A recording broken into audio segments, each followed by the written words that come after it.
ಒಂದು ಮರಿಗೆ ಮೊದಲು 100 ರೂಪಾಯಿ ತಗೊಂತಾರೆ. ಮೋಸ ಆಗುತ್ತೆ, ದಂಧೆ ಆಗುತ್ತೆ. ಅದು ನೀರಿನ ವ್ಯವಸ್ಥೆ, ಒಂದು ಟಾಯ್ಲೆಟ್, ಎಲ್ಲಿದೆ ಸರ್ಕಾರ? ಏನ್ ಮಾಡ್ತಾ ಇದೆ ಸರ್ಕಾರ? ಕಣ್ಮುಚ್ಕೊಂಡಿದ್ಯಾ? ರೈತರಿಗೆ ಒಂದು ಒಳ್ಳೆ ಕೆಲಸ ಮಾಡ್ಬೇಕು. ನಾವು ಇವತ್ತು ಗೌರಿಬಿದನೂರು ಸಂತೆಯಲ್ಲಿ ಬಂದಿದೀವಿ. ನಾನು ಇಲ್ಲಿ ವಿಡಿಯೋ ಮಾಡೋದು ಅಣ್ಣವ್ರು ಯಾವಾಗ್ಲೂ ನೋಡ್ತಾ ಇರ್ತಾರೆ. ನನ್ ವಿಡಿಯೋ ನೋಡ್ಬಿಟ್ಟು ಇಲ್ಲಿ ಏನ್ ಪರಿಸ್ಥಿತಿ ಇದೆ, ಇಲ್ಲಿ ಏನ್ ಪ್ರಾಬ್ಲಮ್ಸ್ ಇದೆ ಅಂತ ಅಣ್ಣವ್ರು ಹೇಳ್ಬೇಕು ಅಂತ ಹೇಳ್ಬಿಟ್ಟು ಒಂದು ವಿಡಿಯೋ ಮಾಡಪ್ಪ ಅಂತ ಹೇಳಿದ್ರು.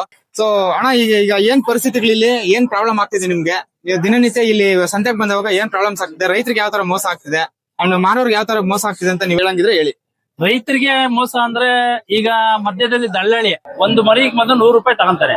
ಆ 100 ರೂಪಾಯಿ ತಗೊಂಡವಾಗ ಈಗ ರೈತನು ಬದುಕಲ್ಲ, ದಂಡಿನವನು ಬದುಕಲ್ಲ, ಮಧ್ಯವರ್ತಿ ವ್ಯಕ್ತಿ ಬರ್ತಾನೆ. 50 ಮರಿ ಮಾರಿದ್ರೆ 5,000 ಹೋಗುತ್ತೆ. ಬೇಡ, ಅವನಿಗೆ ಹೊಟ್ಟೆ ಪಾಡು ಬಂದಿರ್ತಾನೆ, ಒಂದ್ 5 ರೂಪಾಯಿಂದ 1,000 ರೂಪಾಯಿ ಕೊಡ್ಬೋದು. ಅದ್ರ ಬಿಟ್ರೆ 5,000, 6,000, 10,000 ಅಂತ ಇಟ್ಕೊಂಡ್ರೆ ಮೋಸ ಆಗುತ್ತೆ, ದಂಧೆ ಆಗುತ್ತೆ. ಅದು ಆತರ ಮಾಡೋದ್ ಬೇಕಿಲ್ಲ.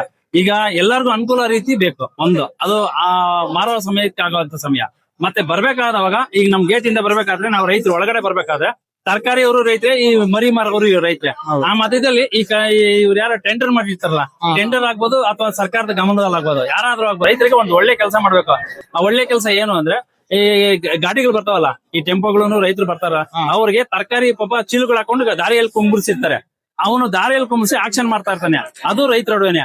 ಈ ಕುರಿಗಳು ಮಾಡೋದು ರೈತರ ಅಡುಗೆನೆ. ಈ ಎರಡೂನು ರೈತ ಆಗಿರ್ತಾನೆ. ಎಲ್ಲಿ ಬಲಿ ಆದ್ರೂ ಒಬ್ಬ ರೈತನೇ. ಅದು ಯಾವುದೇ ರೀತಿ ಕಷ್ಟ ಬಂದ್ರು ರೈತರಿಗೆ ಬರ್ತಾವ್ರೆ. ಈ ಪಬ್ಲಿಕ್ ಗಮನಿಸ್ತಾ ಇಲ್ಲ. ಯಾಕೆ ಗಮನಿಸ್ತಾ ಇಲ್ಲ ಅಂದ್ರೆ, ಇವರು ದುಡ್ಡಿನ ಬಗ್ಗೆ ಯೋಚನೆ ಮಾಡ್ತಾವ್ರೆ. ಅವ್ರೇನು ದಂಧೆ, ಅವ್ರಿಗೇನು ಬರೀ ಯಾವುದಕ್ಕೆ ಆಗ್ಲಿ ದುಡ್ಡು ಆಕ್ಷನ್ ಇನ್ನೊಂದು ಮತ್ತೊಂದು. ಆ ರೀತಿ ಮಾಡುವಾಗ ಬೇಡ. ಒಬ್ಬ ರೈತ ಯಾವನ್ನೇ ಆದ್ರೂ ರೈತನೇ. ಆ ತರಕಾರಿ ಮಾರ್ಬೇಕಾದವಾಗ ಆ ತರಕಾರಿನ ಒಂದು ಯಾವುದೇ ಅವ್ರಿಗೆ ಒಂದು ದಾರಿ ಅಥವಾ ಅವ್ರಿಗೆ ಒಂದು ಸಪರೇಟ್ ಪ್ಲೇಸ್ ಅವ್ರಿಗೊಂದ್ ರೀತಿ ಮಾಡ್ಬಿಟ್ಟು, ಈ ಕುರಿಗಳವರು ಇವ್ರಿಗೆ ಸಪರೇಟ್ ದಾರಿ, ಸಪರೇಟ್ ಒಂದು ಪ್ಲೇಸ್ಮೆಂಟ್.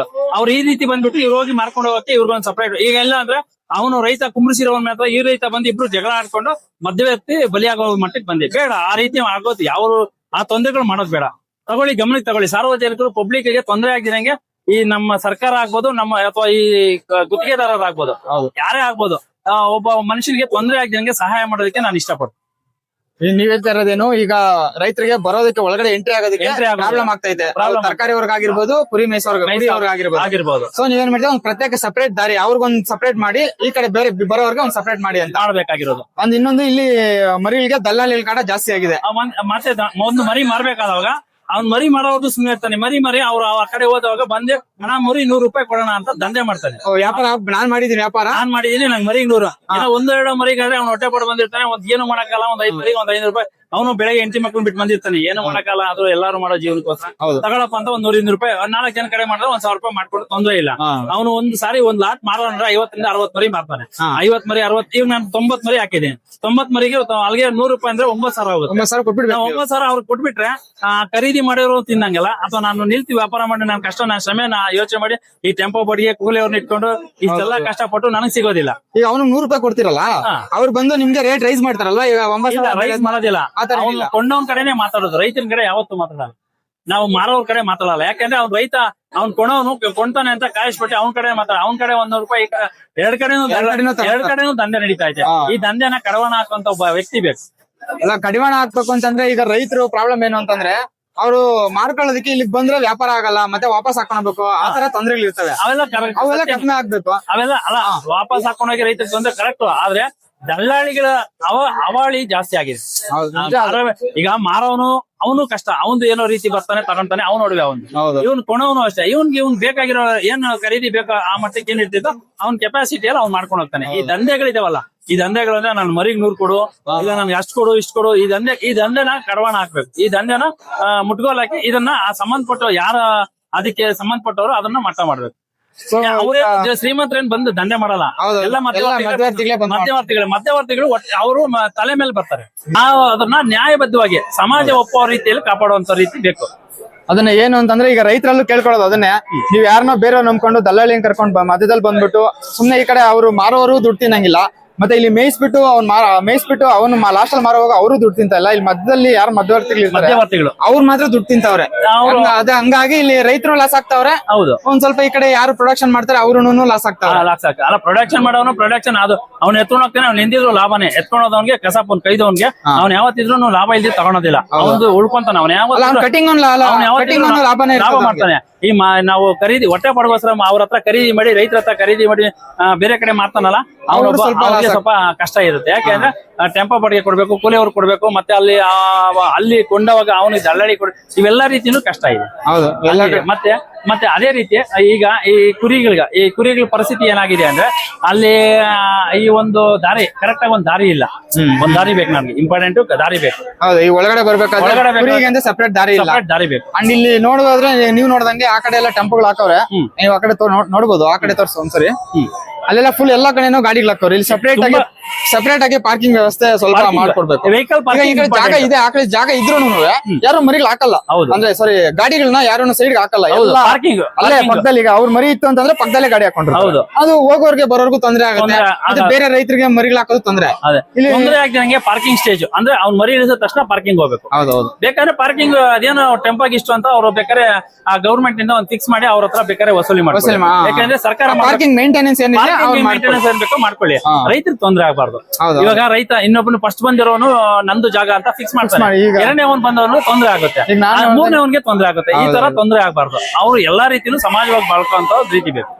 ಸಮಾಜ ಒಂದೇ ಸಮಾನವಾಗಿ ಎಲ್ಲರೂ ಒಂದೇ ತರ ನೋಡ್ಬೇಕು. ಯಾಕಂದ್ರೆ ಎಲ್ಲ ಮಾನವ ಹಕ್ಕು ಅನ್ನೋದು ಐತಲ್ಲಪ್ಪ, ಎಲ್ಲರೂ ಒಂದೇ ಸಮಾನವಾಗಿ ಬಾಳ್ಬೇಕು. ನಾನ್ ಬದುಕಿರೋನೇ ಬದುಕಬಾರ್ದು, ಇನ್ನೊಬ್ಬನೇ ಆ ರೀತಿ ಬೇಡ. ಯಾವ ಫಸ್ಟ್ ಬಂದವ್ ನಾನು, ಇನ್ನೊಬ್ಬನು ಬಿಸಿ ರಕ್ತ ಇರೋ ನಾನು, ಇನ್ನೊಬ್ಬ ನಾನು, ಆ ರೀತಿ ಬೇಡ.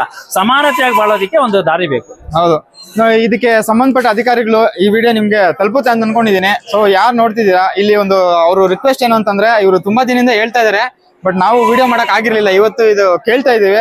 ಇದಕ್ಕೊಂದು ಸಪರೇಟ್ ಆಗಿ ದಾರಿ ಇವ್ರಿಗೆ ಒಂದು ವ್ಯವಸ್ಥೆ ಮಾಡ್ಕೊಡ್ಬೇಕು. ಅಂಡ್ ಪಾರ್ಕಿಂಗ್ ಗೆ ಟ್ರೈ ಮಾಡಿ, ಇಲ್ಲಿ ಜಾಗ ಇದೆ ಅನ್ಸುತ್ತೆ, ಸ್ವಲ್ಪ ಸಪರೇಟ್ ಆಗಿ ಕೊಡಿ. ಮತ್ತೆ ಅಲ್ಲಿ ತರಕಾರಿಗಳಿಗೆ ಏನ್ ಹೇಳ್ತಿದ್ರೆ, ಅಲ್ಲಿ ಆಕ್ಷನ್ ಆಗ್ಬೇಕಾದ್ರೆ ಗಾಡಿಗೆ ಅಡ್ಡ ಹಾಕೋತಾರೆ. ಅಲ್ಲಿ ಅಡ್ಡ ಹಾಕೊಂಡು ಹೋಗಿ ಏನಾಗುತ್ತೆ, ಈ ಕುರಿಗಳು ಒಳಗಡೆ ಬರಕ್ಕಾಗಲ್ಲ, ಮತ್ತೆ ಬೇರೆ ಅವರು ತರಕಾರಿ ಸಮೇತ ಬರಕ್ಕಾಗಲ್ಲ. ಸೊ ಈಗ ಎಕ್ಸಿಟ್ ಒಂದ್ ಕಡೆ ಮಾಡಿ, ಎಂಟ್ರಿ ಒಂದ್ ಕಡೆ ಮಾಡಿದವಾಗ ಇಲ್ಲಿ ಯಾರಿಗೂ ಏನು ತೊಂದರೆ ಆಗೋದಿಲ್ಲ. ಹಂಗಾಗಿ ಸ್ವಲ್ಪ ನೋಡ್ಕೊಂಡು ಮಾಡಿದ್ರೆ ಉತ್ತಮ ಅಂತ ಅಣ್ಣವ್ರು ಹೇಳ್ತಿರೋದು. ಹೌದು, ತರಕಾರಿ ಮಾರೋನು ರೈತಾನೆ, ಕುರಿ ಮಾಡೋನು ರೈತಾನೆ. ರೈತರಿಗೆ ತೊಂದರೆ ಆಗದಂಗೆ ಈ ಅಧಿಕಾರಿಗಳೇ ಆಗ್ಬೋದು ಅಥವಾ ಸಂಬಂಧಪಟ್ಟ ಇಲಾಖೆ ಯಾರೇ ಆಗ್ಬೋದು, ಅದಕ್ಕೆ ಒಂದು ಸಮಾಜ ಬಾಳೋ ರೀತಿಯಲ್ಲಿ ಒಂದು ಮಾಡ್ಕೊಡ್ಬೇಕು. ಹೌದು, ಈಗ ಏನು ಅದಕ್ಕೆ ಸಂಬಂಧಪಟ್ಟಂಗೆ ಅದ್ರ ರೂಲ್ ಪ್ರಕಾರ ಏನ್ ಫೀಸ್ ಇದೆ ಅದನ್ನ ಬೇಕಾದ್ರೆ ಫಿಕ್ಸ್ ಮಾಡ್ಕೊಳ್ಳಿ. ಅದು ಯಾಕಂದ್ರೆ ಎಲ್ಲರೂ ಮಾಡೋದು ಹೊಟ್ಟೆಪಾಡಿಗೋಸ್ಕರ. ಅದನ್ನ ಸರ್ಕಾರನು ಮಾಡ್ಕೊಳ್ಳಿ. ಸರ್ಕಾರಕ್ಕೂ ನಾವು ಯಾಕಂದ್ರೆ ಒಂದ್ ಗಾಡಿಗೆ ಇಷ್ಟು ಅಂತ ಬೇಕಾದ್ರೆ ಮಾಡ್ಕೊಳ್ಳಿ, ಅದಕ್ಕೆ ಬೇಕಾಗಿರುವಂತ ಕೂಲಿ ಹಳ್ಳಿ ಇಟ್ಕೊಂಡು ಅದನ್ನ ಬೇಕಾದ್ರೆ ಅವ್ರಿಗೇನು ಒಂದು ಇದಿರುತ್ತೋ ಅದ್ ಮಾಡ್ಕೊಳ್ಳಿ. ಅದಕ್ಕೆ ಯಾರು ಏನು ತೊಂದರೆ ಮಾಡಲ್ಲ. ಆದ್ರೆ ಜನಕ್ಕೆ ತೊಂದರೆ ಆಗ್ದಂಗೆ ಪಬ್ಲಿಕ್ ಸರ್ವಿಸ್ ಚೆನ್ನಾಗಿರೋಕೆ ಕೇಳೋದು. ಹೌದು, ಇನ್ನೊಂದೇನು ಅಂತಂದ್ರೆ ಇಲ್ಲಿ ಮೂಲಭೂತ ಸೌಕರ್ಯಗಳು ತುಂಬಾ ಇಂಪಾರ್ಟೆಂಟ್ ಆಗುತ್ತೆ. ಕುಡಿಯೋ ನೀರಿನ ವ್ಯವಸ್ಥೆ ಆಗಿರ್ಬೋದು, ಟಾಯ್ಲೆಟ್ ಆಗಿರ್ಬೋದು, ಇದನ್ನು ಸ್ವಲ್ಪ ನೋಡ್ಕೊಬೇಕು ಅಂತ. ಇಲ್ಲಿ ನಿಮ್ಗೆ ಆ ತರದ ಏನಾದ್ರು ಪ್ರಾಬ್ಲಮ್ ಆಗಿದೆ? ಕುಡಿಯೋ ನೀರಿಂದ ಆಗಿರ್ಬೋದು ಎಲ್ಲಾದ್ರೂ ಇದೆಯಾ? ಇಲ್ಲಿ ಕುಡಿಯಕ್ ನೀರೇ ಇಲ್ಲ. ದುಡ್ಡು ಇದ್ರೆ ಕುಡಿಬಹುದು, ಬಾಟ್ಲಿ ಕೊಟ್ಟು, ಇಲ್ಲ ಅಂದ್ರೆ ಅವ್ನ ಮನೆಗೆ ಹೋಗ್ಬೋದು. ಹೆಚ್ಚು ಕಡಿಮೆ ಆದ್ರೆ ಅವನೇ ಬರ.